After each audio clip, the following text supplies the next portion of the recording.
Perempuan itu menunjuk jarinya ke tanah. Jauh di Korea, seekor monster melakukan hal yang sama. Lalu perempuan itu melebarkan tangannya, memberi isyarat kepada kerumunan orang untuk pergi. Ia kemudian menulis huruf Korea di tanah, berjanji tidak akan menyakiti mereka. Saat itulah orang-orang menyadari bahwa monster itu tidak memiliki niat jahat. Namun pada malam hari, seekor makhluk mekanik tiba-tiba menerobos ke kota, menghancurkan bangunan di mana-mana. Perempuan itu segera mengenali bahwa monster itu adalah pacarnya. Ia buru-buru mengemudi ke taman, memohon agar pacarnya berhenti menghancurkan. Tetapi pria yang haus perhatian itu bersikeras meratakan seluruh Korea. Perempuan itu menjadi marah dan menampar wajahnya. Pada saat yang sama, monster yang ada di Korea menampar makhluk mekanik tersebut. Keduanya pun bertarung dengan sengit. Tetapi perempuan itu bukanlah tandingannya. Tak lama, ia dipukul hingga jatuh ke tanah, dan pria itu menginjak tanah dengan keras. Ternyata saat mereka masih kecil, keduanya membawa kerajinan tangan buatan mereka ke rumah. Angin bertiup kencang, dan meniup karya gadis itu ke taman.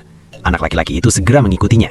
Gadis itu mengira kalau anak itu menolong mengambilnya kembali. Tetapi anak laki-laki itu justru meletakkan karyanya di tanah dan menginjak-injaknya berkali-kali. Gadis itu sangat marah. Detik berikutnya, petir menyambar gadis dan anak laki-laki itu. Mereka langsung jatuh pingsan di tanah, membentuk hubungan misterius dengan monster di dekatnya. Saat di rumah, perempuan itu dipenuhi dengan amarah. Saat memandangi peta di dinding, tiba-tiba muncul ide berani di benaknya. Keesokan harinya, pria itu terus mengendalikan makhluk mekanik untuk menghancurkan Korea. Ketika ia hendak menginjak seorang anak, tiba-tiba tanah bergetar. Ia sangat terkejut ketika melihat seekor monster setinggi 100 meter berjalan perlahan mendekat. Ketakutan, ia berbalik untuk melarikan diri.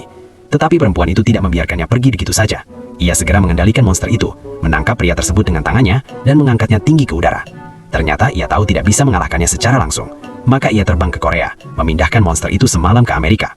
Pada saat yang sama, melihat pacarnya yang ketakutan, perempuan itu sempat ragu sejenak. Ia membuka mulutnya, berpura-pura ingin memakan pacarnya. Sang pacar menyesal dan memohon ampun. Tetapi detik berikutnya, ia mulai memaki perempuan itu. Perempuan itu merasa lega.